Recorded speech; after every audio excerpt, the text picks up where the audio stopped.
राष्ट्रवादी काँग्रेस अजित पवार गटाचे आमदार सुनील टिंगरे कल्याणी नगर येथील अपघातानंतर येरवडा पोलीस ठाण्यात गेले होते। पोर्शे कारने धडक देऊन 2 जणांचा बळी घेणाऱ्या अल्पवयीन कार चालकाला त्या ठिकाणी आणण्यात आलं होतं। गर्भश्रीमंत असलेल्या या अल्पवयीन कार चालकाला वाचवण्यासाठी आमदार टिंगरे यांनी पोलीस ठाण्यात धाव घेतली। इतकंच नाही तर त्यांनी या बिल्डर पुत्राला वाचवण्यासाठी पोलिसांवर दबाव टाकल्याचा आरोपही होत होता। यावरून टीका होत असल्याने टिंगरे यांनी स्पष्टीकरण दिले आणि हे स्पष्टीकरण देत असतानाच एक नवीन माहिती समोर आली आहे। ती म्हणजे सुनील टिंगरे आमदार होण्यापूर्वी अग्रवाल यांच्याकडे कामाला होते। स्वतः सुनील टिंगरे यांनीच ही माहिती दिली आहे। राजकारणात प्रवेश करण्याआधी सुनील टिंगरे नोकरी करायचे। इंजिनियर पास आउट झाल्यानंतर सुनील टिंगरे यांनी अग्रवालच्या कंपनीत कामाला सुरुवात केली होती आणि तेव्हापासून टिंगरे आणि अग्रवाल कुटुंबियांची ओळख आहे।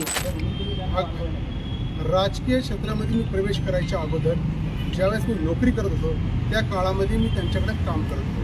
इंजिनियर म्हणून ज्यावेळेस मी पास आउट झालो त्यानंतर मी त्यांच्याकडे काम केलं होतं। एवढी माझी ओळख आहे आणि ते माझ्या मतदारसंघातले एक मतदार सुद्धा। व्यावसायिक संबंध आहेत असा देखील आरोप केला जातो। एक लोकप्रतिनिधी म्हणून मी प्रत्येक व्यक्तीला या ठिकाणी ज्यावेळेस त्यांचा कॉल येतो तर आम्ही त्यांना मदत करायला तिथे जात असतो। व्यावसायिक संबंध म्हणला तर त्यांचा माझा फक्त नोकरी आणि त्यांच्याकडे काम केलं होतं एवढा माझा त्यांचा। दरम्यान ज्या रात्री हा अपघात झाला त्याच रात्री विशाल अग्रवाल आणि सुनील टिंगरे यांच्यात फोनवर बोलणं झालं। अपघातानंतर माझ्या मुलाला जमावाने मारले आहे, तुम्ही पोलीस स्टेशनमध्ये याल का अशी विनंती केली आणि त्यानंतर मी पोलीस स्टेशनला आलोय। अपघाताची माहिती मिळाल्यानंतर मी त्या ठिकाणाहून निघून गेलो। पोलिसांवर कुठलाही दबाव टाकला नसल्याचं ते म्हणाले। त्यामध्ये मला एक कॉल विशाल अग्रवालांचा पण होता।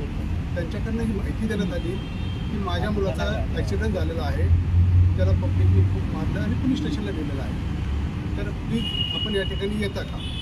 तर नंतर मी त्या ठिकाणी घरी निघालो। पहिले घटनास्थळी गेलो, तिथून सर्वजण या ठिकाणी पोलीस स्टेशनला गेले होते। मी सुद्धा त्या ठिकाणी पोलीस स्टेशनला गेलो।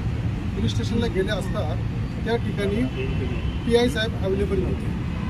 तर मी तिथं माहिती घेतली असता त्यांनी म्हटलं साहेब आता बाहेर गेले। तर मी त्यांना फोन लावला, त्यांच्याकडनं माहिती मिळाली ते जखमींना घेऊन त्या ठिकाणी ते हॉस्पिटलला गेलेले आहेत। तर मी त्यानंतर तिकडं निघायचा मी तिकडे येतो अशा पद्धतीने त्यांना सांगितलं। तर PI साहेबांनी मला म्हणजे 10 ते 15 मिनिटात मीच पोलीस स्टेशनला येत आहे, तर तुम्ही तिथेच थांबा। आणि तसे ते आले सुद्धा।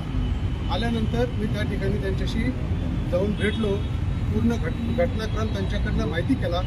त्यांनी त्या ठिकाणी मला माहिती दिली की ह्या ॲक्सिडेंटमध्ये 2 युवकांचा या ठिकाणी मृत्यू झालेला आहे आणि ती जी कार आहे ती कार तो लहान मुलगा चालवत होता आणि तशी एव्हिडन्स त्यांना किंवा प्रत्यक्षदर्शीने त्यांना माहिती दिली होती। तर अशा या केसमध्ये आपल्याला गुन्हा दाखल करावा लागेल असं त्यांनी मला पूर्ण माहिती दिली। त्यानंतर मी त्यांना म्हणलो कायदेशीर जे काय कारवाई आहे आपण त्या ठिकाणी करावी आणि एवढे बोलून मी त्या कुटुंबियाच्या व्यक्तींनाही सांगितलं ही सिरियस बाब आहे आणि याच्यामध्ये आपल्याला तुम्हाला कायद्याच्या हिशोबाने पुढे जावं लागेल आणि त्यांना हे सांगून त्याच्यावरती साहेबांना सांगितलं की आपण या ठिकाणी गुन्हा दाखल आपल्या पद्धतीने करावा।